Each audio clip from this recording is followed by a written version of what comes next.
যার যার ধর্ম তাদের ঠিক মতন পালন করলেই তো হলো।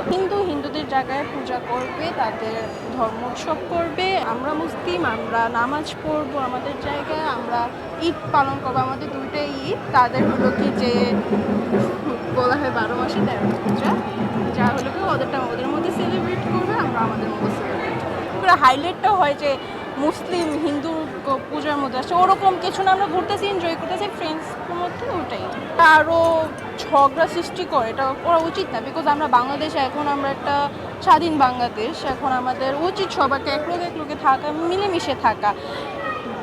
হিন্দুদের জায়গায় পূজা করবে, তাদের ধর্ম উৎসব করবে। এখন আমরা মুসলিম, আমরা নামাজ পড়বো আমাদের জায়গায়, আমরা ঈদ পালন করবো, আমাদের দুইটাই ঈদ। তাদের হলো কি যে বলা হয় 12 মাসে 13 পূজা, যা হলো কি ওদেরটা ওদের মধ্যে সেলিব্রেট করবে, আমরা আমাদের মধ্যে সেলিব্রেট করবো। ধর্মদের ভেদাভেদ করা ঠিক না, যার যার ধর্ম তাদের ঠিক মতন পালন করলেই তো হলো।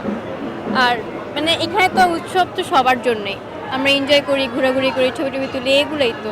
তো এখানে ভেদাভেদের কি আছে? আমি মুসলিম, আমার কাছে যখন ঈদের মধ্যে আমি থাকি, ঈদটা আমি পুরো ফ্যামিলির সাথে কাটাই, আমার প্রিয় মানুষগুলোর সাথে কাটাই। আমি ওগুলো দোয়া করি, যারা আমার মারা গিয়েছে তাদের জন্য দোয়া করি আমি।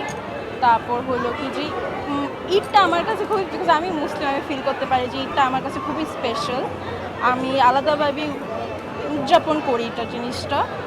আমার মার সাথে, যে আমার আম্মু আমাকে ঘুম থেকে ওঠায়, আমরা সাজগোজ করি, তারপর হলো ফ্যামিলির সাথে আমরা টাইম স্পেন্ড করি, ওইটাই আমার কাছে সবচেয়ে বড় ঈদ, আমার মার সাথে টাইম স্পেন্ড করাটা।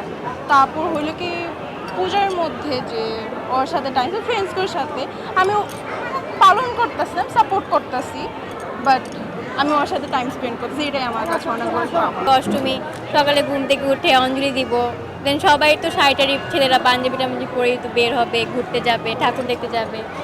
তারপর এভাবে তো অষ্টমী কাটে। আর দশমীর দিন তো নবমী দশমী, তখনও তো যেইভাবে আর কি যে যার মতন করে ঘুরে।